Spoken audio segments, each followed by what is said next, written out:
أعوذ بالله من الشيطان الرجيم. بسم الله الرحمن الرحيم. وجاء إخوة يوسف فدخلوا عليه فعرفهم وهم له منكرون. ولما جهزهم بجهازهم قال ائتوني بأخ لكم من أبيكم ألا ترون أني أوفي الكيل وأنا خير منزلين فإن لم تأتوني به فلا كيل لكم عندي ولا تقربون. قالوا سنراود عنه أباه وإنا لفاعلون. وقال لفتيانه اجعلوا بضعاتهم في رحالهم لعلهم يعرفونها إذا انقلبوا إلى أهلهم لعلهم يرجعون. صدق اللہ.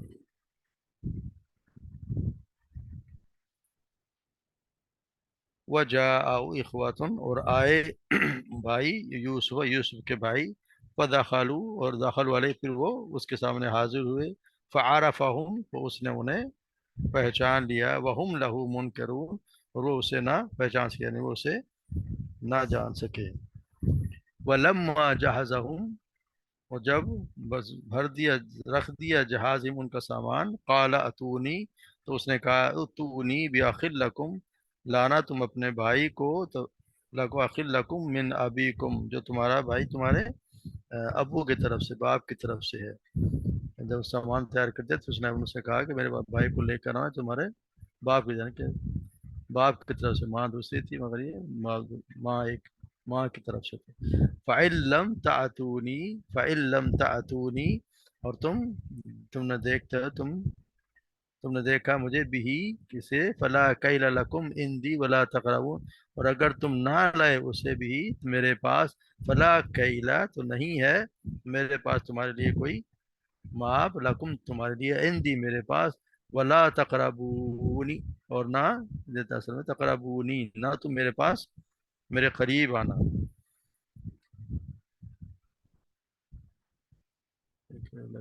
وَإِن لَّمْ یہ اللہ تراؤنا کا تو نہیں دیکھتے انی اوف الکل میں آپ کو پورا دینے والا ہوں.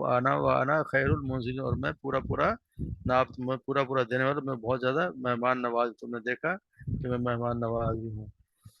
فَإِن لَّمْ تَأْتُونِ بِهِ اور اگر تم نہ لائے اسے. فلا کیل لکم تو نہیں ہے میرے پاس تمہارے لیے کوئی معاف.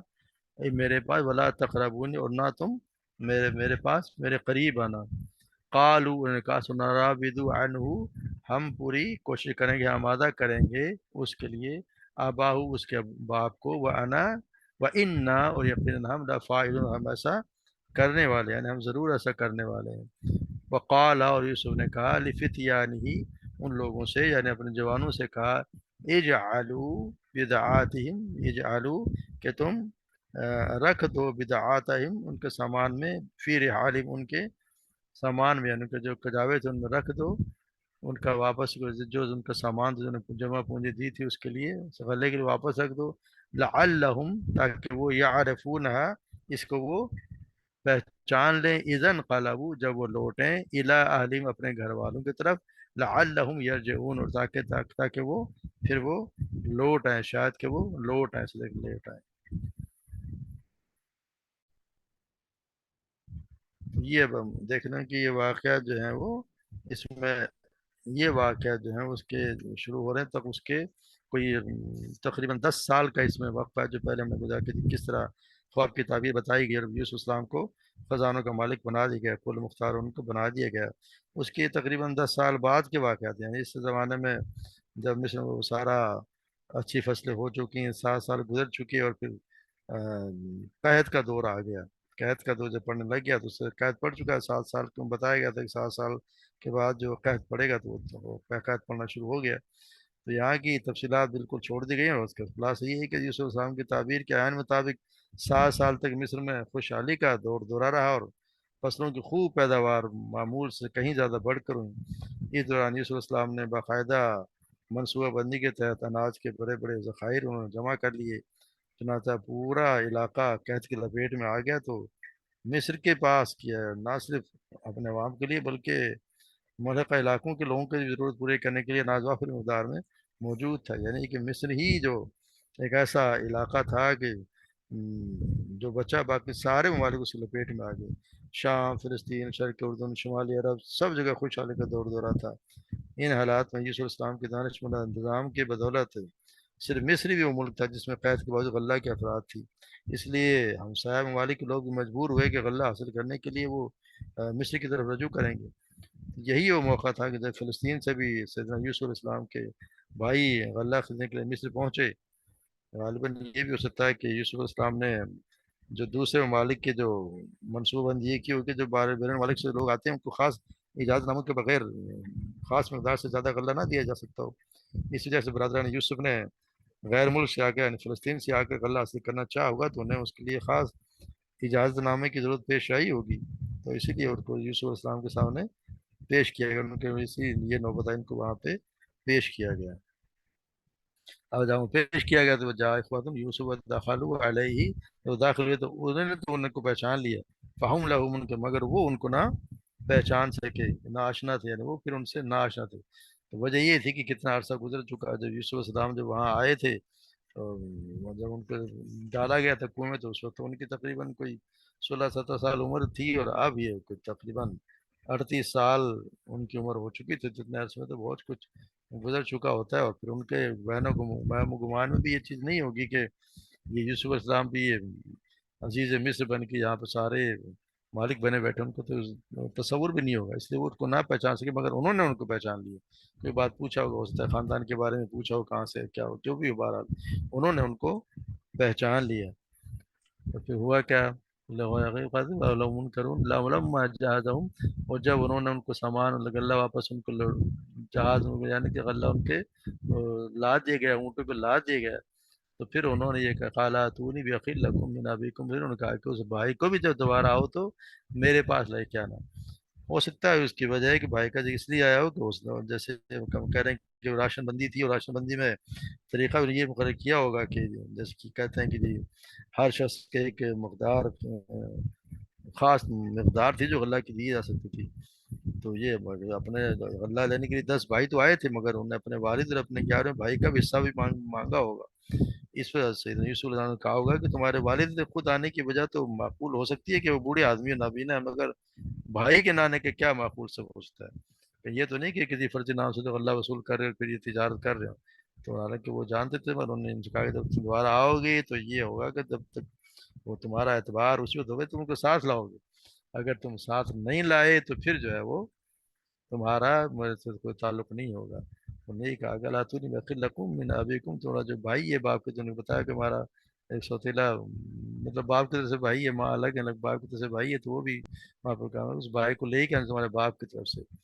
اللہ تعالیٰ تم دیکھتے ہو کہ میں پورا پورا معاف دینے والا ہوں، اور کس طرح مہمان نواز ہوں، مہمان نوازی بھی آپ نے خوب کی، تو ان کو انہیں دیکھ بھی لیا کہ کتنا مہمان نواز ہے، تو یہی جتلا ہے کہ میں مہمان نواز بھی ہوں اور پورا پورا غلہ دیتا ہوں۔ تو اگر تم آئندہ جب بھی آؤ گے تو اپنے بھائی کو بھی ساتھ لاؤ گے۔ فَإِن لَمْ تَأْتُونِي، اور اگر تم نہ لائے بھی اسے، فَلَا كَيْلَ لَكُمْ، تو نہ ہی میرے پاس تمہارے کے لیے غلہ ہے، ولا اور تم میرے قریب بھی نہ آنا۔ یعنی اس کا مطلب یہ ہوگا کہ تم جھوٹے ہو، یعنی کہ تم تجارت کرنے کے لیے آ رہے ہو، تمہارا گہرو بھائی کا اسی شرط پر میں دیتا ہوں کہ آئندہ تم غلہ لینے کے لیے آؤ گے تو اپنے بھائی کو ساتھ لے کر آؤ گے، تاکہ میں تصدیق کر سکوں کہ تم لوگوں نے کوئی غلط بیانی کر کے مجھ سے اضافی غلہ تو نہیں لے لیا، کیونکہ تم دیکھتے ہو کہ میں تو پورا پورا اللہ دیتا بھی اور مہمان نوازی میں، تو اگر تم نہیں لاؤ گے تو میں یہ سمجھوں گا کہ تم جھوٹ بولے۔ یعنی ان کو دھمکی بھی دے دی، اور یہ پھر آگے جو کام کیا انہوں نے ان کو ایک ترغیب بھی دے دی کہ انہوں کو جو انہوں نے اللہ جو جمع پونجی لائے تھے وہ انہوں نے اپنے ساتھ نوجوان کہا کہ ان کو ان کے سامان واپس رکھ دو، تاکہ وہ جائیں گے تو وہ خوش ہوں گے اور وہ لوٹ بھی آئیں گے، شاید ان کا اندازہ ہوگا کہ ہاں وہ بہت زیادہ مہمان نواز اور کتنا مسٹر عزیز جو ہے وہ اس کا ساتھ دینے والا ہے، کتنے مہمان نواز اور کتنا انہوں نے ہمارے ساتھ یہ برتاؤ کیا۔ خالص نورابد عنہ اباؤنا الغوا فاعلون، مگر کہ ہم ضرور یہ کوشش کریں گے کہ ہم جو ہے اسے اپنے ابو سے آمادہ کر لیں گے، اسے لے کے آئیں گے۔ تو جیسے ماپ تول کے، جیسے آپ صلی اللہ علیہ وسلم نے فرمایا کہ جی جو قوم ناپ تول میں پورا نہیں کرتی، جیسے یوسف علیہ وسلم میں تو پورا ناپ تول کرتا ہوں، تو جو قوم ناپ تول میں کمی کرتی ہے اس پہ قحط سالی سخت میں تو روزگار میں تنگی اور حکمرانوں کا ظلم و ستم مسلط کر دیا جاتا ہے۔ یہ ان قوموں کے لیے جو ناپ تول نہیں کرتے ہیں۔ ہمارا ہمیں بھی سوچنا چاہیے کہ آج کل ہمارے ساتھ بھی سب کچھ یہی ہو رہا ہے، جو کچھ ہے وہ ایسا ہی ہو رہا ہے ہمارے ساتھ، اسی وجہ سے ہو رہا ہے کہ یہی ہو رہا ہے۔ قالوا سنراود عنه ابا وانا فاعلون، اور میں ضرور لے آؤں گا۔ ان کا قال الفتنہ فتیانی جعلوا بدعاتهم في رحالهم لعلهم يعرفونها، جو روزانہ کا ان کا معلوم کہ جاؤں میں رکھ دو تاکہ اسے پہچان لے، اور جب وہ اپنے گھر والوں سے لوٹیں فَيَجْعَلُوا بِذَاتِهِمْ يَعْرِفُونَ وَإِذَا انقلبوا إِلَىٰ أَهْلِهِمْ، جو گھر والوں سے لوٹیں لعلهم يرجعون، تو کہ شاید کہ پھر واپس آ جائیں۔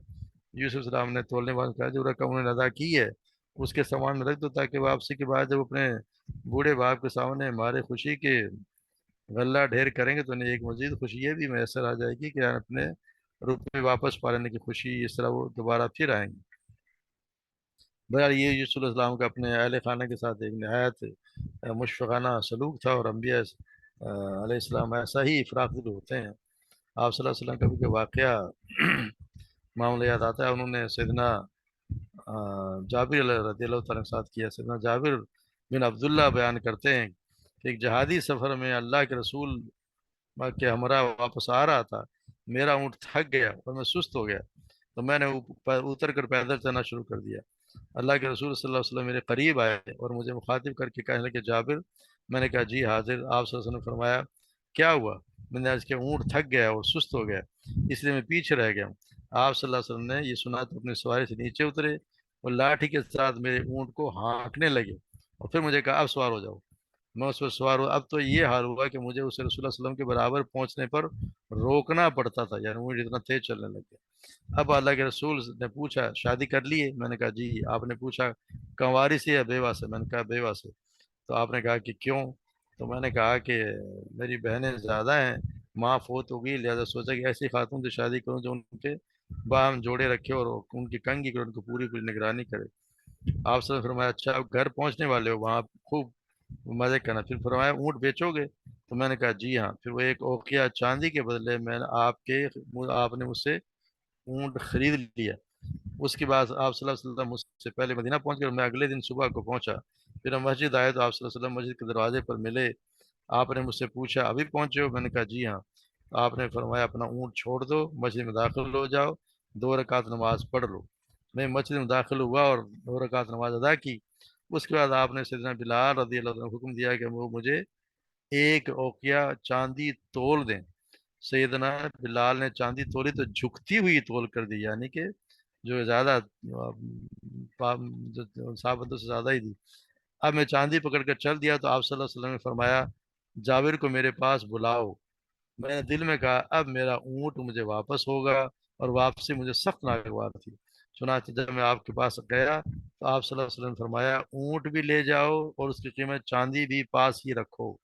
یعنی انبیاء علیہ السلام اس طرح ہی لوگوں کے ساتھ برتاؤ کرتے ہیں، اس نے سلوک کرتے ہیں اور ان کے ساتھ فراخ دلی کا مظاہرہ کرتے ہیں۔ اسی طرح سے یوسف علیہ السلام نے بھی اپنے بھائیوں کے ساتھ، اپنے باپ کے ساتھ، اپنے خاندان کا ان کے یعنی کہ ان کو غلہ بھی دیا، اور ساتھ ہی ان کے ان کا مال بھی ان کو لوٹا دیا، تاکہ وہ اسی امید پر کہ وہ واپس آئیں گے۔